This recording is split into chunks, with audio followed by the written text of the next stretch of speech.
Bismillahirrahmanirrahim. Assalamualaikum warahmatullahi wabarakatuh. Alhamdulillah, nahmaduhu wa nasta'inuhu wa nastaghfiruh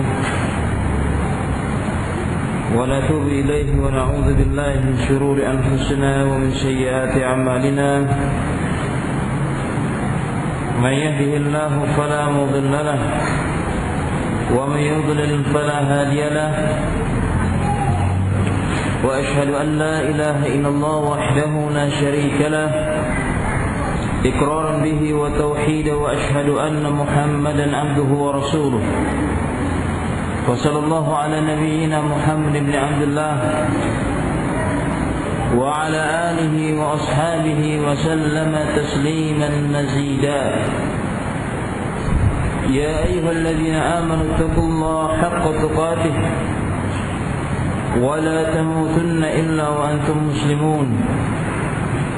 يا أيها الناس اتقوا ربكم الذي خلقكم من نفس واحدة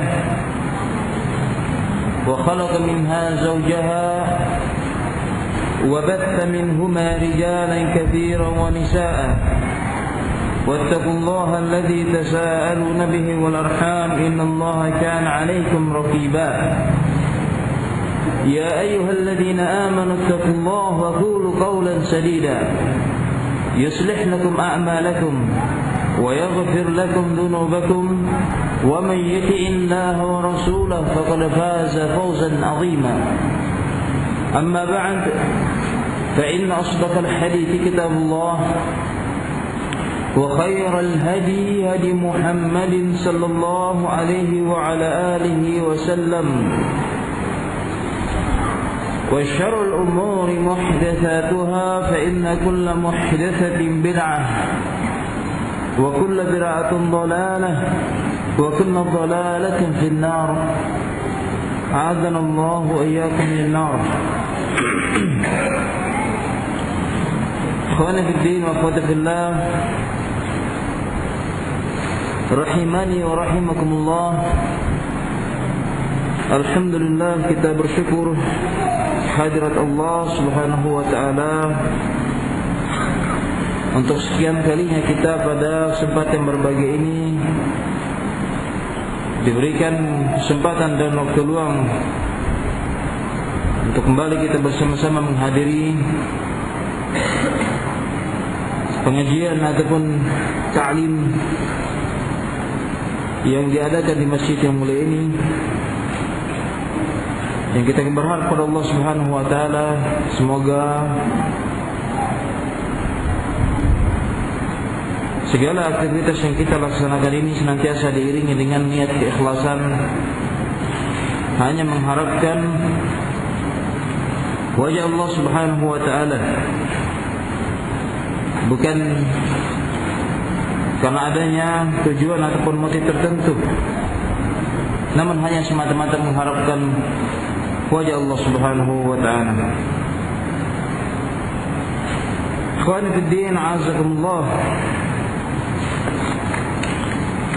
Pada pembahasan kemarin di dalam kitab Ad-Durus Al-Yawmiyah min As-Sunan wal Ahkam Asy-Syar'iyyah telah kita ketengahkan seputar pembahasan adab buang hajat, dan alhamdulillah di sana telah disebutkan beberapa adab-adab di dalam buang hajat. Di antara yang diajarkan oleh Rasulullah sallallahu alaihi wasallam manakala seorang hendak masuk ke tempat buang hajat adalah mengucapkan doa yang berbunyi Allahumma inni a'udzubika minal khubuthi wal khaba'ith.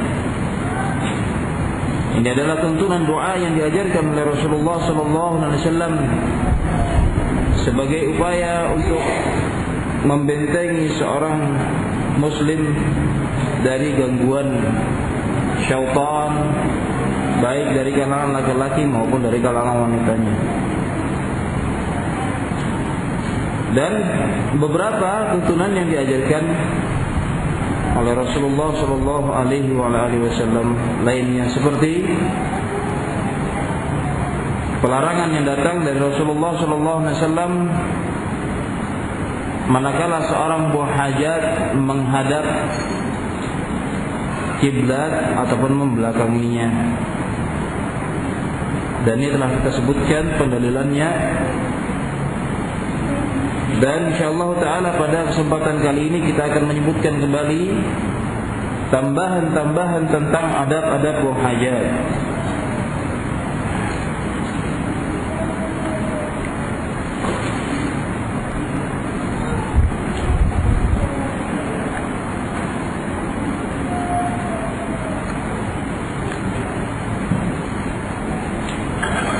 Adab qada'il hajah. Adab buah hajat berikutnya.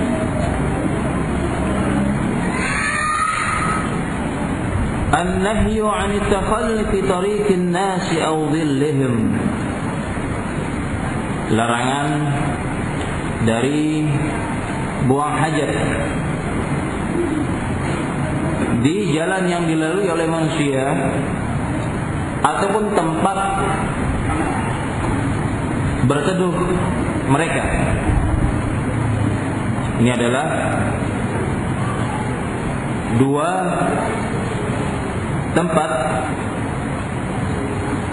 yang dilarang bagi seorang untuk dia buang hajat di dua tempat tersebut, yaitu di sebuah jalan yang dilalui oleh manusia ataupun tempat berteduh mereka. Hal ini sebagaimana yang disandarkan kepada hadis dari Abu Hurairah. An Abi Hurairah radhiyallahu anhu qala, dari Abu Hurairah radhiyallahu anhu dia menyatakan,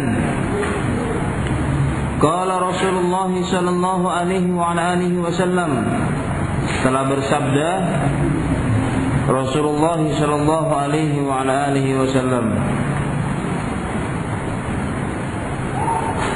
ittaqu al-la'inain,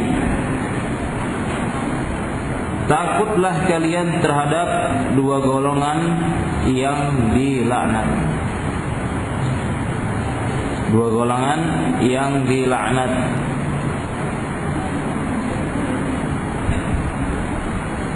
Qila, dikatakan wa man la'inani, dan apa yang dimaksudkan dengan dua golongan yang dilaknat itu?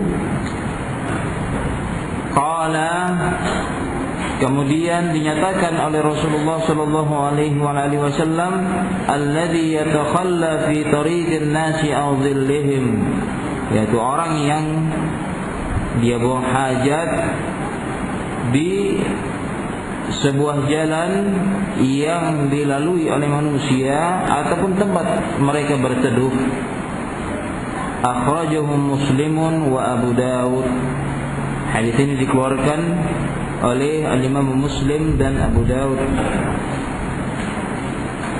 Kemudian dijelaskan di dalam kitab ini, al-la'inani ayil amran al-jalibani lil-la'n. Yang dimaksud dengan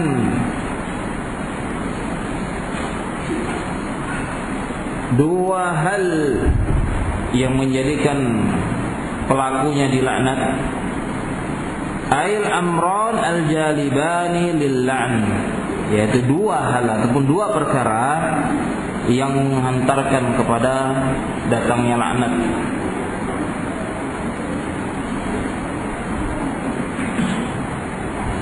Ini sebagaimana disebutkan di dalam Syarah Al-Imam An-Nawawi. Syarah Al-Imam An-Nawawi. Kemudian di dalam hadis tersebut disebutkan yatakhalla ay yaqdi hajatahu, Pengertian yatakhalla itu adalah yaqdi hajatahu, yaitu buang hajat.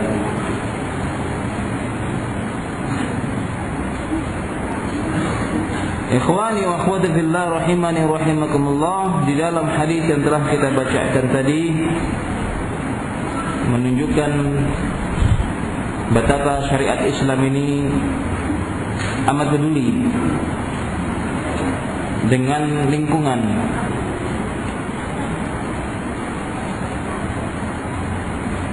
Kalau mungkin barangkali di dunia barat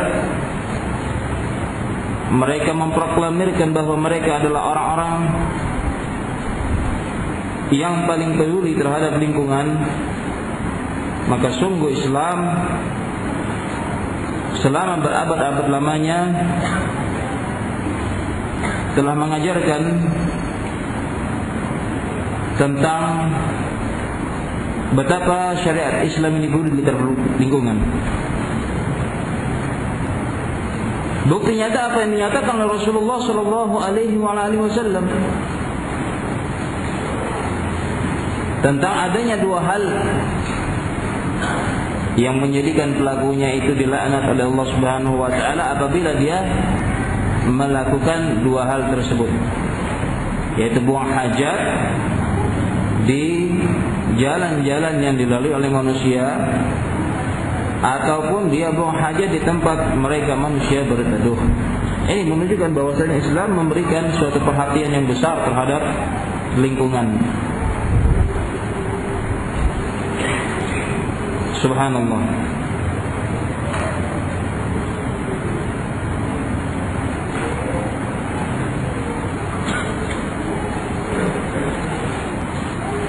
Wa an Jabir ibn Abdullah, dan dari Jabir ibn Abdullah,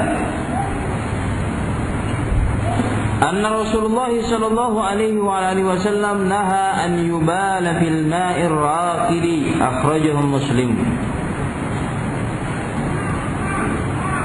Dan dari Jabir ibn Abdullah bahwasanya Rasulullah sallallahu alaihi wasallam melarang dari kencing di air yang tenang, tidak mengalir.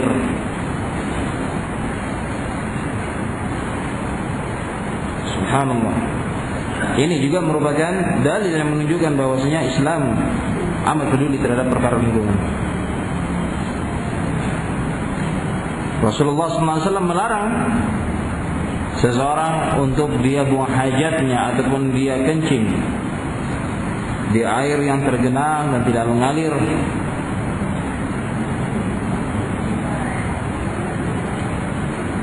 Karena sungguhnya hal tersebut akan mengotori air yang tergenang tersebut, ataupun paling tidak akan merusakkan daripada ekosistem yang terdapat di dalam air tersebut. Maka ini menunjukkan bahwasanya setiap kita diperintahkan di dalam syariat ini untuk memperhatikan lingkungan. Walaupun mungkin barangkali di kalangan sebagian dari kalangan manusia ini menganggap merupakan perkara yang sepele, tetapi justru perkara yang seperti ini akan menjadikan seseorang mendapatkan laknat ataupun mendapatkan murka dari Allah Subhanahu wa taala. Secara adat kebiasaan saja di kalangan manusia itu adalah merupakan perkara yang menjijikkan.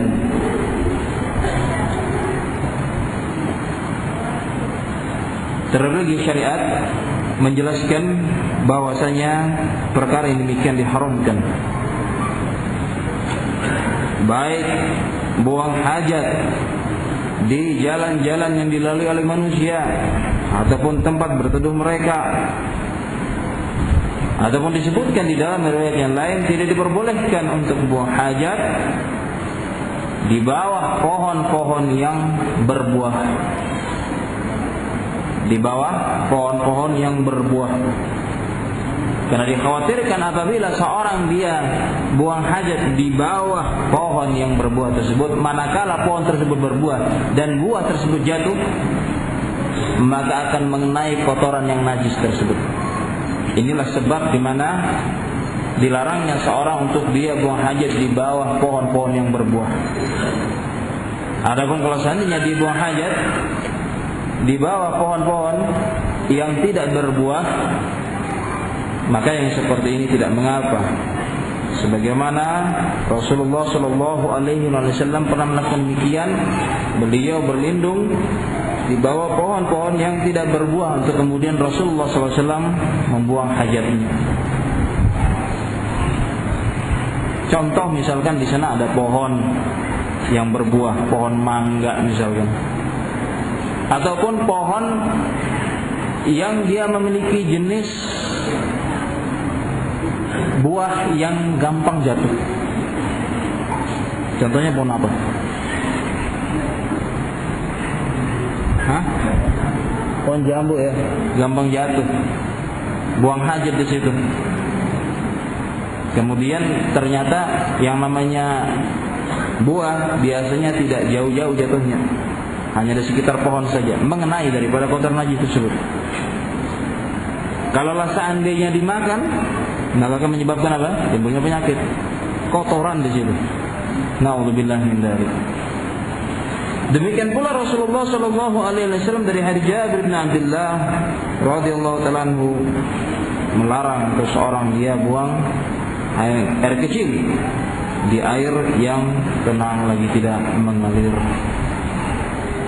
Ini juga sebagaimana penjelasan pada hadis-hadis sebelumnya, di mana Rasulullah Shallallahu Alaihi Wasallam juga melarang bagi seorang untuk dia buang hajat di air yang tidak mengalir. Sebagaimana hadis dari Abu Hurairah radhiyallahu taala anhu, di mana Rasulullah SAW menyatakan, la yabulanna ahadukum fil ma'id daim alladzi la yajri thumma yaghtasilu fihi, bahwa tidak diperbolehkan salah seorang di antara kalian untuk dia buang air kecil di air yang tenang, tidak mengalir,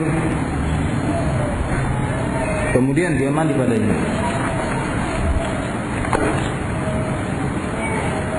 Kemudian di antara dari tuntunan buang hajat adalah al-istitaru 'inda taghawwud. Al-istitar 'inda taghawwud, yaitu menutup diri manakala dia buang hajat. Menutup diri manakala dia buang hajat, bersembunyi, bukan menampakkan diri, bukan malah bangga kalau auratnya dilihat oleh orang banyak. Kalau misalkan orangnya nggak tahu diri, jangankan dalam keadaan dia buang hajat, dalam keadaan kesehariannya saja dia biasa membuka auratnya. Sampai juga dalam masalah buang hajat pun juga tidak malu. Na'udzubillah min dzalik. Maka yang seperti ini layaknya seperti kelakuan hewan. Terkadang juga ada dari jenis-jenis hewan tertentu yang mereka malu untuk menampakkan daripada perbuatan seperti itu.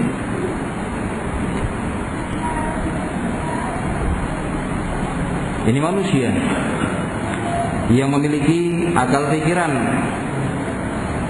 yang dikaruniai oleh Allah Subhanahu wa taala untuk berpikir, tetapi terkadang manusia tidak menggunakan akal pikirannya tersebut. Wal baul qa'iman, dan demikian pula kencing dalam keadaan berdiri.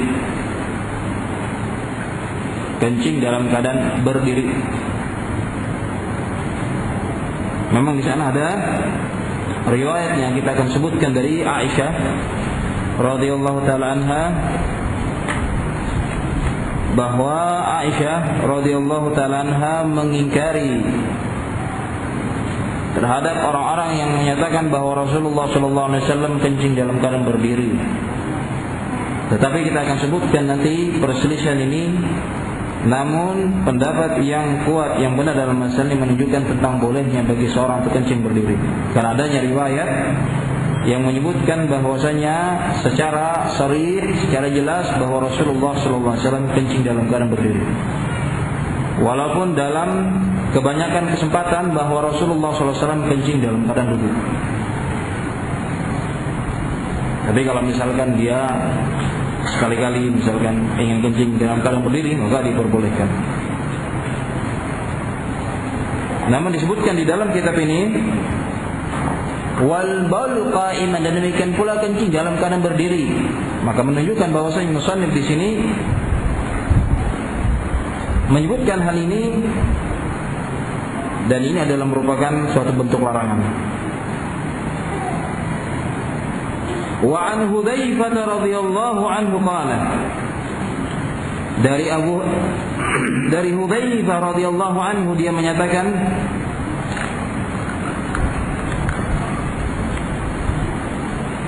kuntu ma'an nabiy sallallahu alaihi wa ala alihi wasallam, aku bersama Nabi sallallahu alaihi wa ala alihi wasallam, fa'antahi ila sabaqati qaumin fabala qa'iman,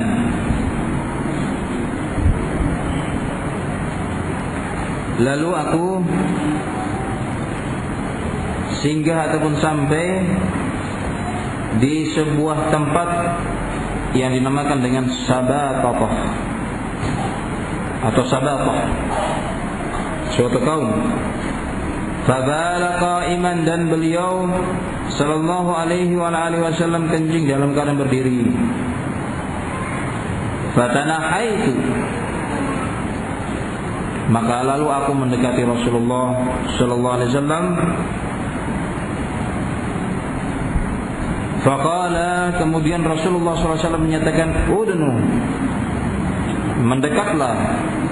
Fadanautu hatta kuntu inda aqibaih, maka aku pun mendekat hingga aku berada di sisi kedua tumitnya. Fatawadda'a wa masaha ala khuffaih, maka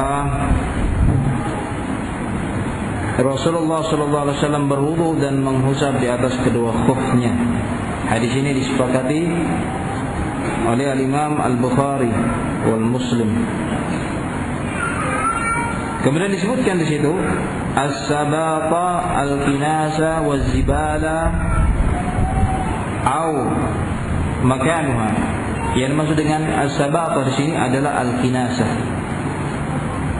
tempat pembuangan kotoran. Az-zibalah, sampah. Au makanuha, ataupun tempat mereka, suatu kaum yang mereka biasa membuang kotoran mereka. Nah, di sini Rasulullah sallallahu alaihi wasallam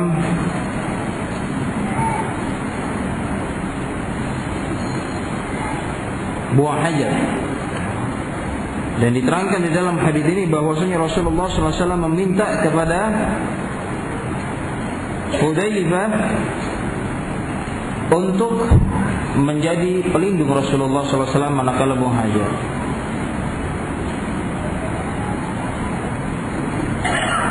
Yaitu tepatnya tatkala Rasulullah SAW buang air kecil, buang air seni. Maka diperbolehkan seperti ini, sekedar menutupi dari pandangan manusia. Dan diterangkan pula oleh para ulama bahwasanya manakala seorang itu buang air kecil, bukan buang air besar, diperbolehkan baginya untuk dia tidak menjauh dari pandangan manusia ataupun tidak menjauh dari komunitas manusia. Karena disebabkan bau dari kotoran air kencing yang dikeluarkan tersebut tidaklah menyengat dibandingkan dengan kotoran yang dikeluarkan oleh manusia melalui duburnya. Karena Rasulullah SAW disebutkan dalam riwayat yang lain bahwa beliau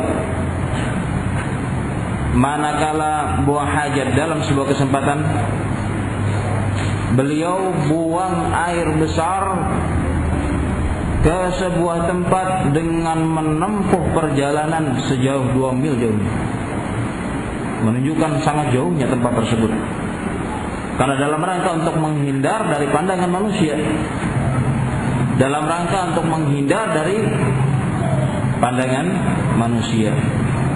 Namun di dalam hadis ini Rasulullah SAW manakala beliau kencing dalam keadaan beliau buang air kecil, maka beliau hanya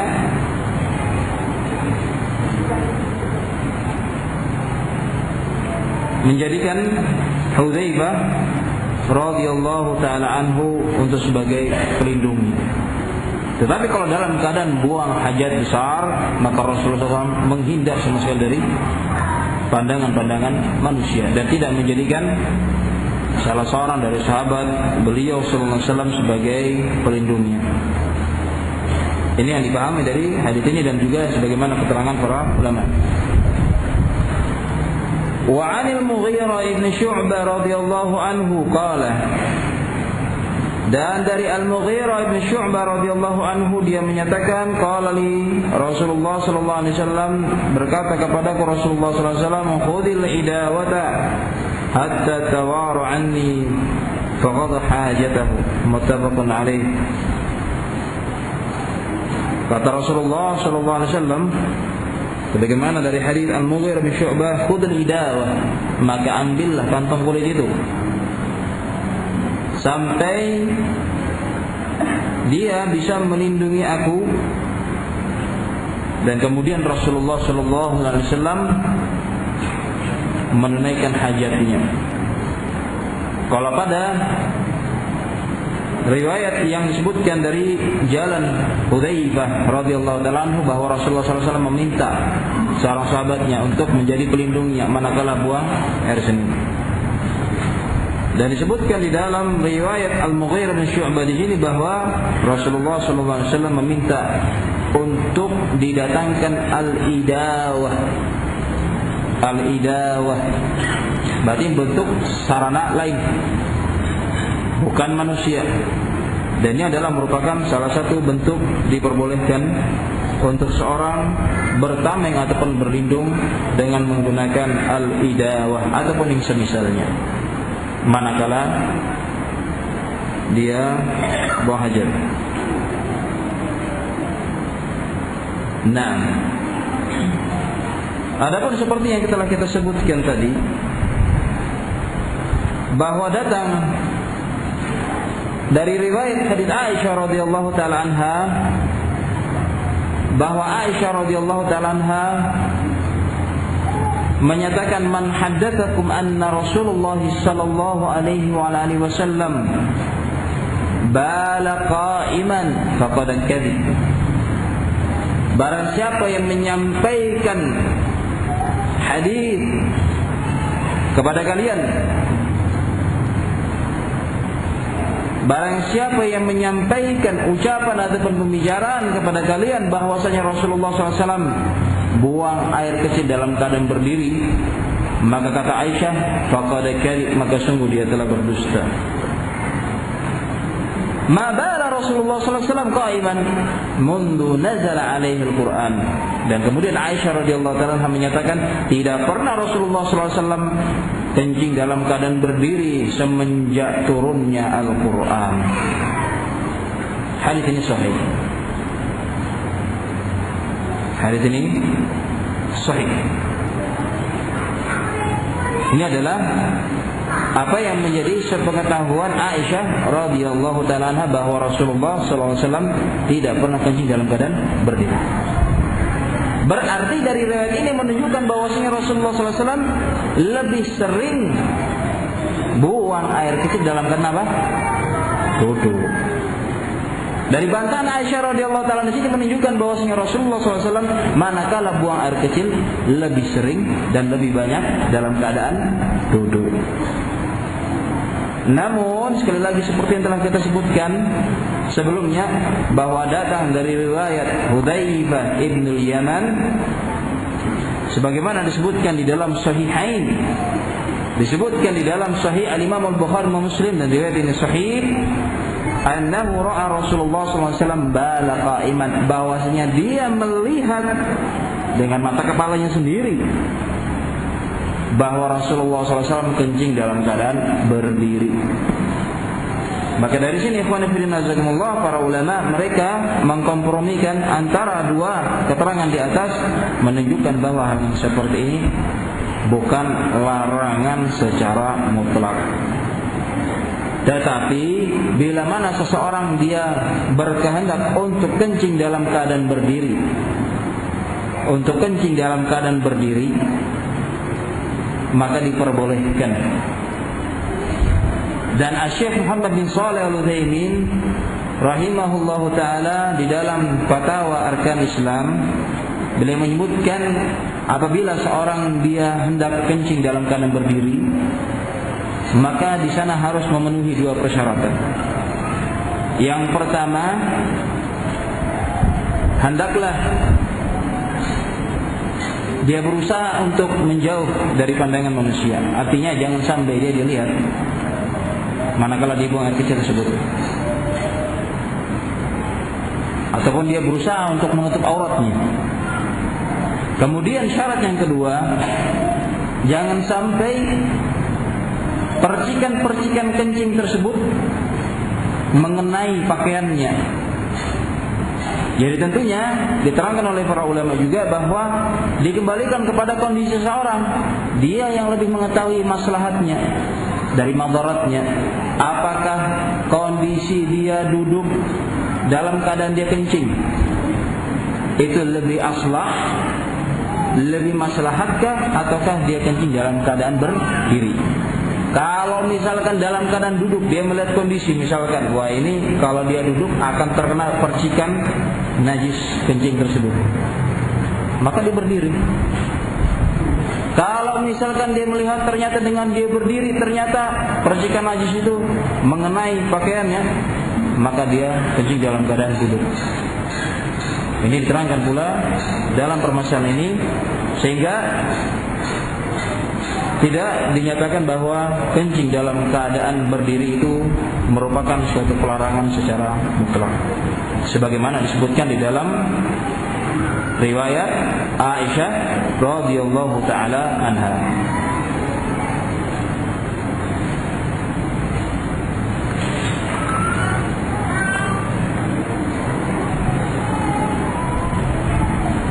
Bisa dipahami di sini, ikhwan.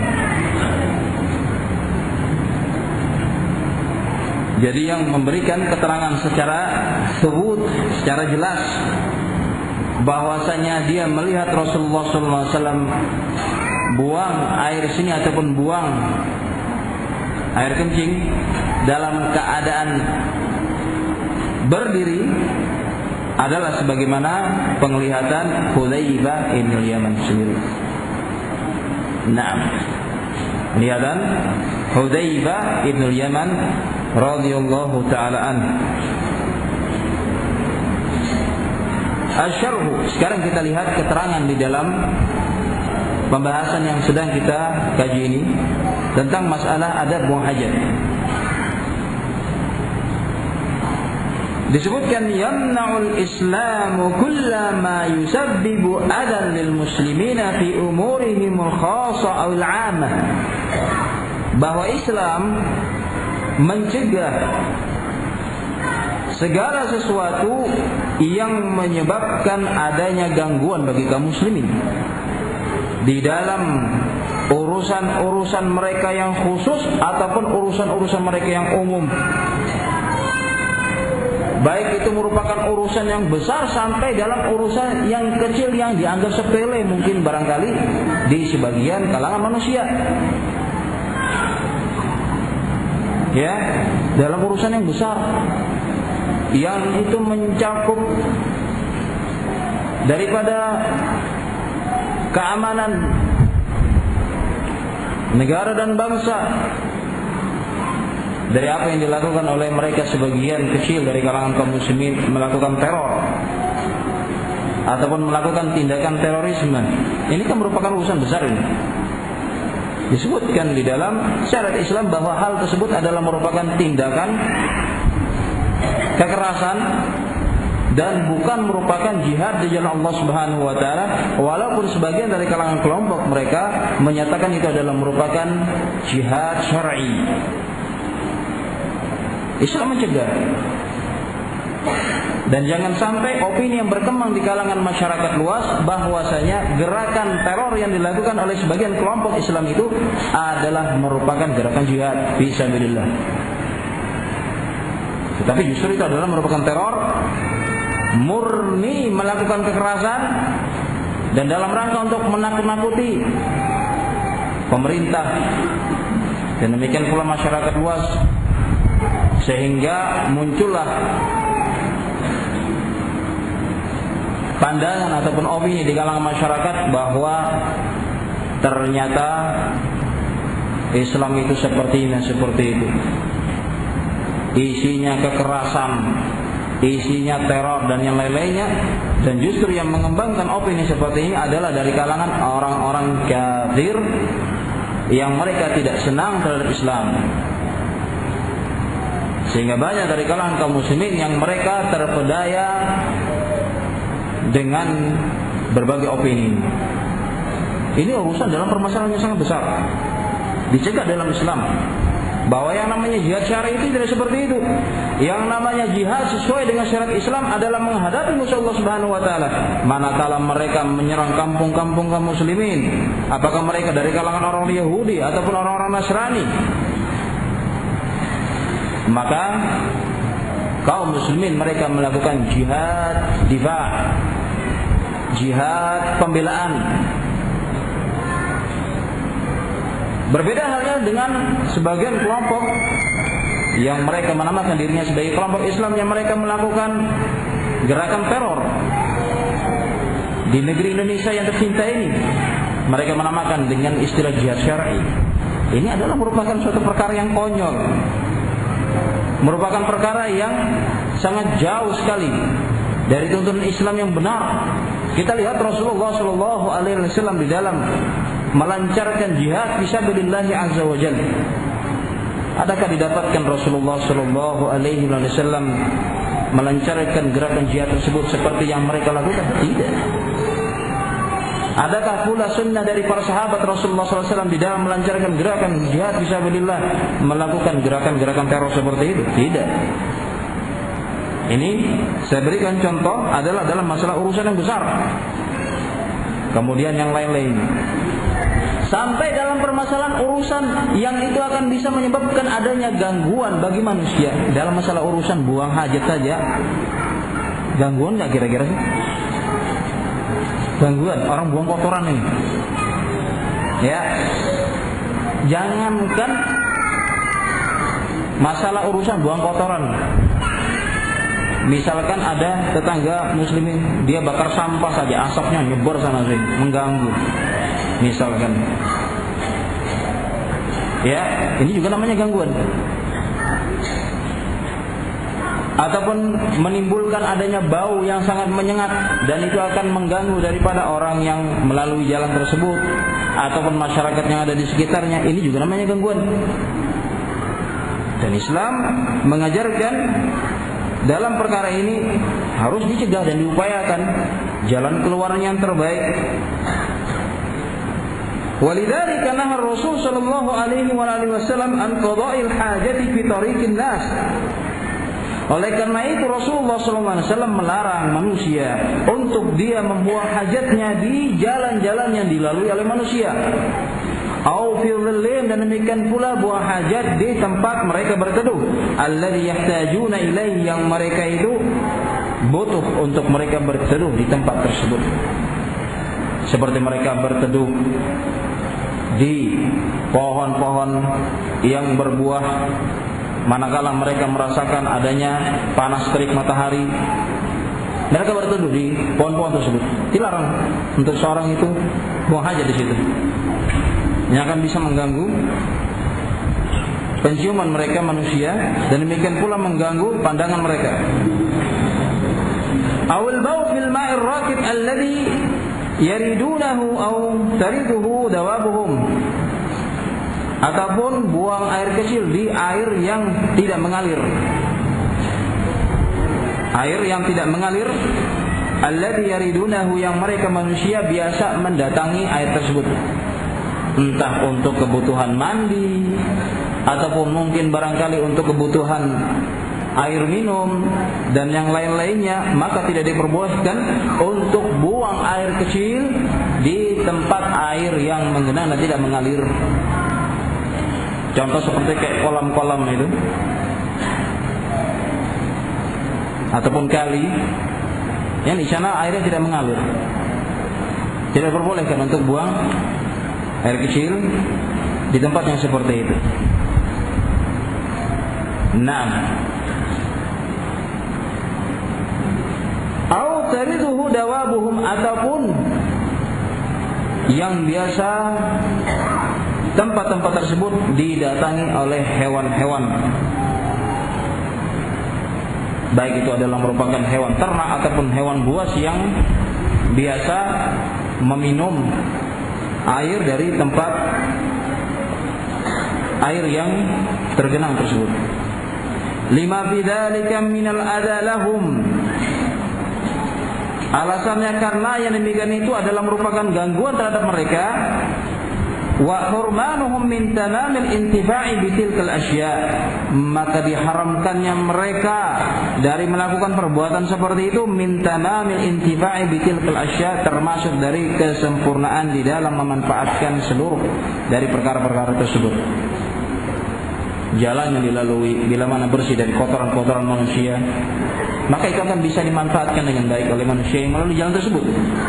Demikian pula pohon-pohon yang berbuah, manakala manusia tidak buang hajat di tempat yang seperti itu, maka akan dijadikan oleh manusia tempat untuk mereka berteduh, dan ini adalah merupakan suatu kemaslahatan yang besar. Tetapi apabila manusia dalam keadaan mereka tidak memperhatikan dan tidak menggubris dalam masalah aturan yang seperti ini, ingat ancaman dari hadis Rasulullah SAW, ittaqul la'inan, takutlah kalian terhadap dua perkara yang menjadikan pelakunya itu dilaknat.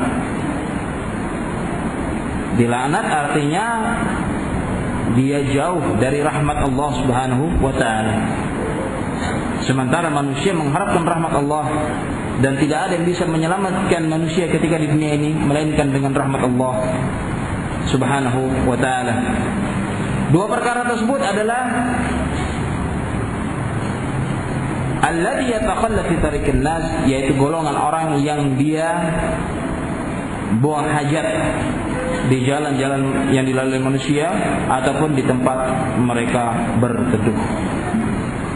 Di tempat mereka berteduh, hati-hati, jangan sembarangan. Ya.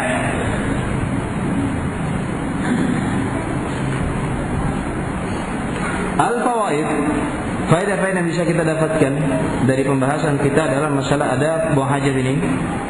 Yang pertama, tahrimul baul fi tariqin nasi aw dhillihim aw mawaridihim, yaitu pengharaman untuk buang air kecil di tariqin nas, di jalan-jalan yang dilalui manusia, aw dhillihim, ataupun tempat mereka berteduh, aw mawaridihim, ataupun tempat-tempat yang mereka datangi, maksudnya tempat yang di situ terdapat air, kolam, kali dan yang semisalnya, tidak diperbolehkan. Apalagi misalkan kencing di mana, di sumur misalkan, kencing di sumur, Allahu musta'an.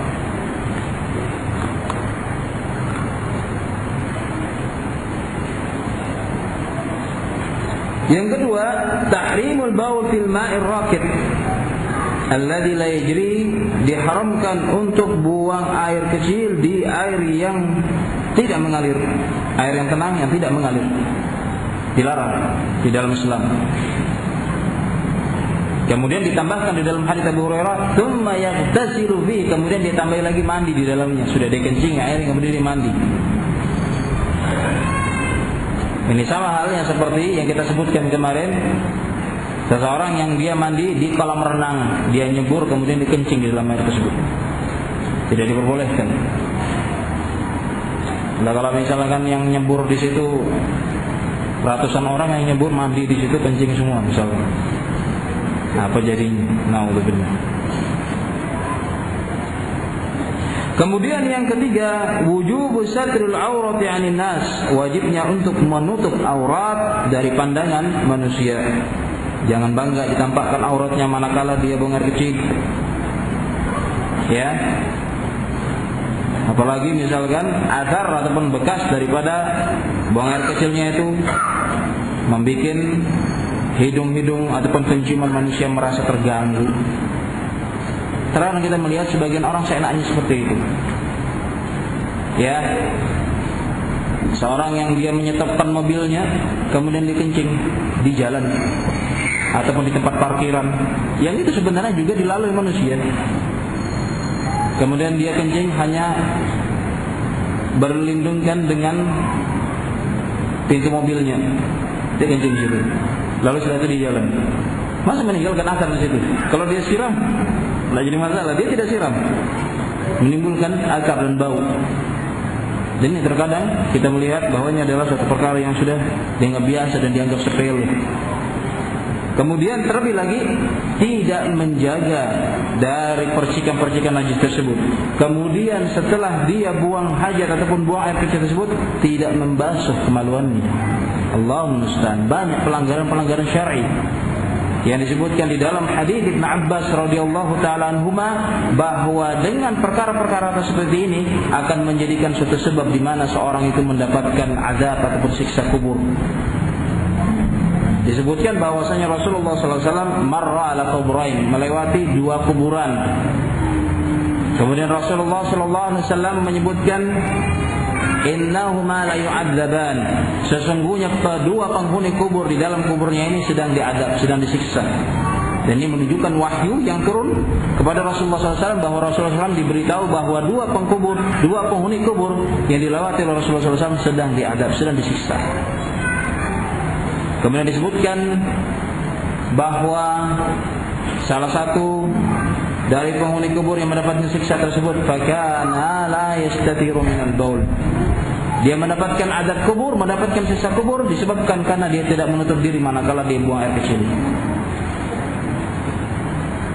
ataupun dia tidak berusaha untuk menghindarkan dari percikan-percikan najis air kencing. Maka ini walaupun seakan-akan perkaranya adalah sepele, namun dia tidak berusaha untuk menghindarkannya, maka ini akan menjadi suatu perkara yang besar pada hari kiamat, akan menjadikan siksa kubur. Na'udzubillah min dzalik. Kemudian wastihbabul bu'd wal ikhtifa' 'anil nasi 'inda qada'il hajah. Dan demikian pula disunnahkan, dianjurkan untuk menjauh dan bersembunyi dari pandangan manusia manakala dia buang hajat. Kemudian yang keempat, annahu la ba'sa bil baul fi makanin qaribin bi aksi taghawwut, bahwasanya tidak mengapa seseorang buang air kecil di tempat yang dekat bi aksi taghawwut, berbeda halnya dengan buang hajat, buang air besar, maka hendaklah dia menjauh. Maksudnya di sini, ikhwan fillah azakumullah, kalau antum berada di rumah dan antum punya hammam, punya WC, ya bukan antum lantas antum keluar dari rumah antum menjauh, ditinggalkan WC-nya. Katanya perintah suruh menjauh. Tidak ya. Kalau antum berada di sebuah perjalanan misalkan, ataupun di tengah padang luas yang di situ tidak dapatkan adanya hammam ataupun WC, maka manakala dia hendak buang hajat, dia berusaha menjauh dari mana manusia. Apakah di lembah-lembah, ya, yang di situ manusia tidak bisa melihatnya, dan yang lainnya, ataupun dibalik daripada bebatuan-bebatuan yang besar, itu diperbolehkan. Kemudian berikutnya, annahu la ba'sa bil jawazu baul insani qa'iman, bolehnya seorang manusia untuk dia kencing secara berdiri. Allah musta'an. Keliru ya, berarti musannif sendiri memandang bolehnya untuk kencing secara berdiri. Berdasarkan riwayat yang disebutkan di atas. Adapun tadi saya sebutkan secara muhtamal saja, karena saya belum mengetahui tentang kesimpulan dari musannif. Ternyata musannif disebutkan di dalam faedah di sini, beliau menyebutkan jawazu baulil insani qa'iman, diperbolehkan untuk seorang dia kencing dalam keadaan berdiri. Berarti pendapat dari penulis ini sama dengan pendapat dari kebanyakan dari kalangan para ulama yang menyebutkan tentang adanya di sana pendalilan yang datang dari hadis Hudzaifah bin Yaman, bahwasanya dia melihat Rasulullah SAW buang air kecil dalam keadaan berdiri. Nah,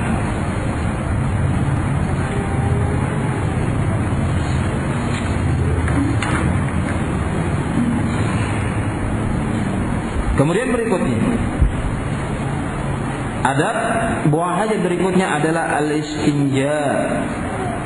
An Salman Al-Farisi radhiyallahu anhu qala, dari Salman Al-Farisi radhiyallahu anhu dia menyatakan, qila lahu, dikatakan kepadanya, qad allamakum nabiyyukum kulla syai'in hatta al-qira'ah, sungguh telah mengajarkan kepada kalian nabi kalian segala sesuatu sampai dalam masalah buang hajat. Ya. Jadi ada orang yang menyatakan kepada Salman bahwa Nabi kalian telah mengajarkan kepada kalian segala sesuatu sampai dalam masalah buang hajat. Qala, kemudian Salman menyatakan, faqala ajal, tentu, laqad nahana an nastaqbilal qiblata bi gha'itin aw baulin, sungguh telah melarang kami, yakni melarang adalah Rasulullah, untuk kami menghadap kiblat manakala buang air besar ataupun buang air kecil. Au an nastanja bil yamin, ataupun kami beristinja dengan tangan kanan, tidak diperbolehkan. Au nastanja bi aqall min 3 ahjar, ataupun beristinja kurang dari bilangan 3 batu. Jumlahnya kurang dari 3 batu. Dan yang rajih bahwasanya yang wajib adalah dengan menggunakan bilangan 3 batu. Adapun lebih itu adalah perkara yang disunahkan. Aw nastanja bi raji'in aw 'idhamin, ataupun beristinja dengan kotoran hewan, aw 'idhamin, ataupun tulang. Akhrajahu Muslimun, hadis ini dikeluarkan oleh Imam Muslim. Dia sangka itu adalah batu, ternyata kotoran hewan ataupun tulang. Maka tidak diperbolehkan manakala dia mengetahui itu adalah kotoran hewan ataupun tulang, berdasarkan hadis yang datang dari Salman Al-Farisi radhiyallahu taala anhu ini. Kemudian disebutkan di situ al-khira'atu at-takhalli wal qu'udul hajah, ar-raji ar-raus, bahwa ini maksud dengan al-khira'ah di sini adalah at-takhalli wal qu'udul hajah. At-takhalli dia buang hajat, wal qu'udul hajah, dan dia duduk karena suatu keperluan, karena suatu hajat. Ar-raji, kemudian yang dimaksud dengan ar-raji di sini adalah ar-raus. Ar-raus yaitu kotoran hewan. Dan disebutkan kenapa dilarang bagi seorang untuk dia beristinja dengan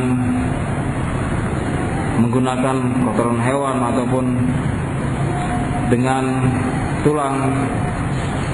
Disebutkan bahwa keduanya adalah merupakan makanan dari kalangan bangsa jin.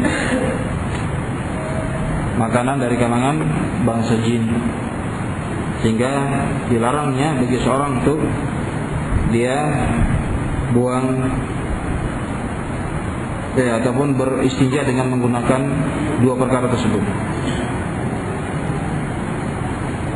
Wa an Jabir bin Abdullah radhiyallahu anhu qala, dan dari Jabir Ibn Abdullah radhiyallahu anhu dia menyatakan qala Rasulullah sallallahu alaihi wasallam idza istajmara ahadukum falyutir, akhrajahu Muslim. Apabila seseorang beristijmar. Istijmar itu adalah seorang yang dia bersuci dengan menggunakan apa? Batu. Dengan menggunakan batu yang kecil, tidak besar.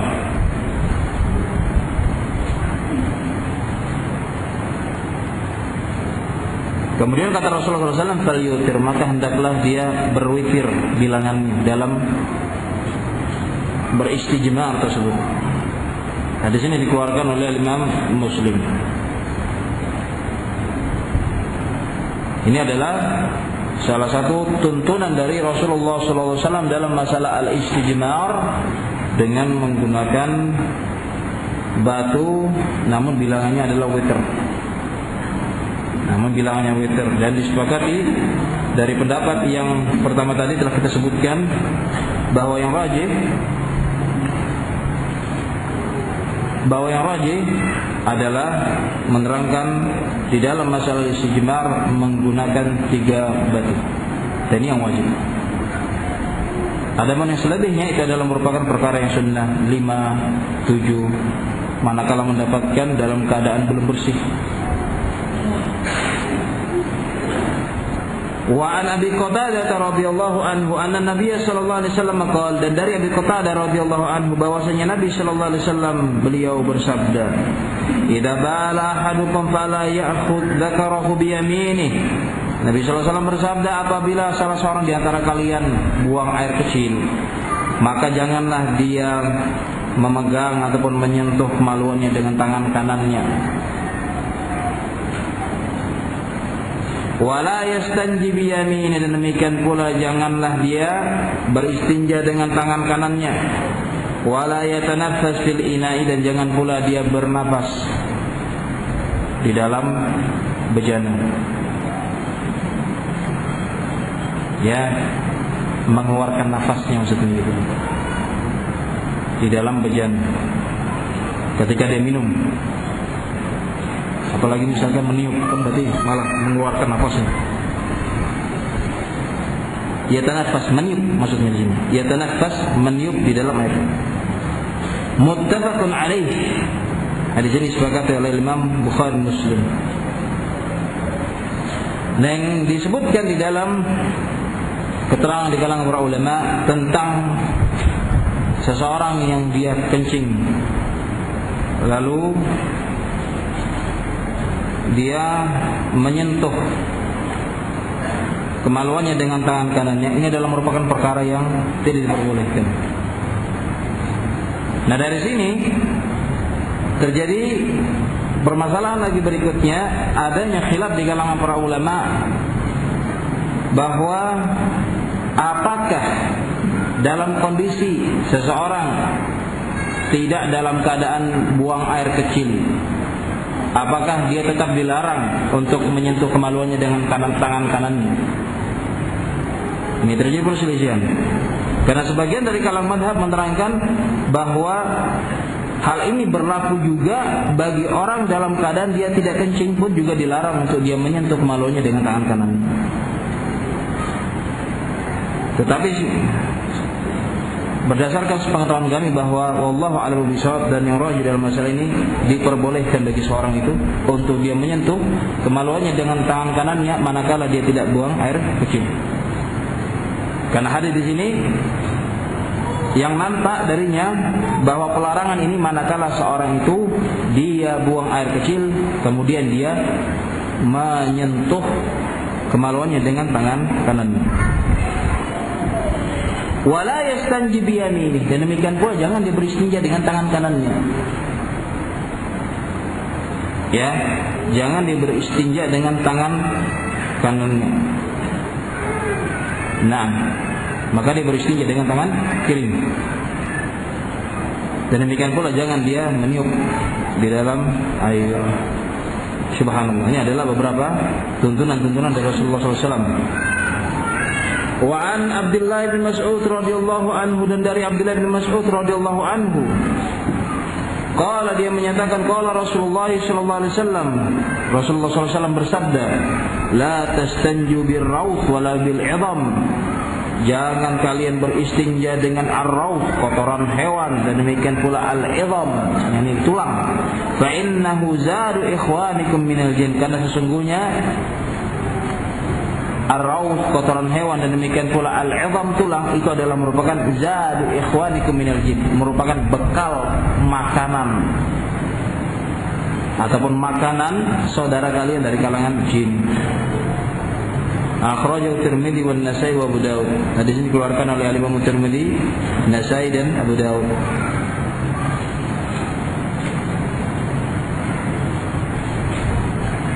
Nah, asyarhu, terangan di dalam masalah ini. Nah, Rasul sallallahu alaihi wa alihi wasallam inda qada'il hajah, bahwa Rasul sallallahu alaihi wasallam melarang manakala buang hajat an yumsika dzakarahu aw yastanjiya biyamini, untuk dia menyentuh kemaluannya ataupun beristinja dengan tangan kanannya, aw an yastanjiya bi aqall min thalathati ahjarin, ataupun dia beristinja kurang dari 3 batu, tuzilun najasah, yang dia menggunakan batu tersebut untuk menghilangkan najis, bihaitsu la yabqa illa ma la yuziluhu illa al-ma, di mana tidak akan bisa menghilangkan bihaitsu la yabqa illa ma la yuziluhu illa al-ma. Naam, wallahu a'lam apa maksudnya ini.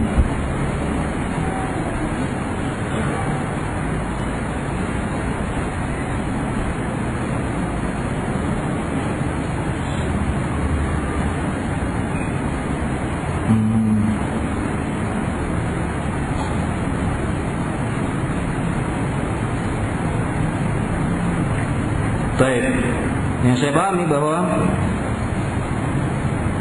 air merupakan asal daripada pencucian, yang di dalam beristinja ataupun bersuci, bahwa suatu kenajisan itu tidak akan tersucikan ataupun hilangnya najis tersebut kecuali dengan air. Ya, namun di dalam permasalahan istijmar ini adalah merupakan sunnah yang datang dari Rasulullah sallallahu alaihi wasallam. Wa yastahabbu in zada ala an thalatha ay an thalathi an yaqta'ahu ala witrin 50 aw 70. Dan demikian pula disunahkan apabila lebih dari bilangan 3 batu tersebut yang akan bisa memutuskan najis tersebut, bisa ditambah dengan bilang witir 5 atau 7, 5 ataupun 7. Wa kadzalika naha an yastanji al-muslim bil 'idham aw ar-raws li'annahu ta'amul jinni wa ta'amu dawabihim. Dan demikian pula dilarang untuk beristinja bagi seorang muslim dengan tulang ataupun dengan kotoran hewan, karena sesungguhnya keduanya itu adalah makanan jin dan merupakan ta'amu dawamihim, makanannya hewan-hewannya jin. Jadi mereka jin itu juga punya hewan-hewan. Nah, ya. Al-fawaid, faedah-faedah yang bisa dapatkan dalam bahasan ini. An-nahyu an massil faraji bil yamini wal istinja biha. Adanya larangan dari menyentuh kemaluan dengan tangan kanan ataupun beristinja dengannya. Kemudian yang kedua, yushtaratu fil istijmar an yakuna bi thalathi masahat muntiyat la aktsar. Disyaratkan di dalam beristijmar hendaklah dengan 3 gosokan ataupun menggunakan 3 batu ataupun lebih. Nah, sebagaimana jelaskan. Kemudian yang ketiga, istihbabu qat'il istinja ala witr. Ya, disukai untuk memutuskan istinja, artinya beristinja ala witr, dalam bilangan witr. Au 3 au 5 au 7, 3 atau 5 atau 7. Kemudian yang terakhir, tahrimul istijmar bil idham aw raji' li'annaha ta'amul jinni wa ta'amu dawabihim. Bahwa diharamkan untuk beristijmar dengan tulang ataupun dengan kotoran hewan, karena sungguhnya keduanya itu adalah makanan jin dan makanan hewan mereka, para jin. Nah,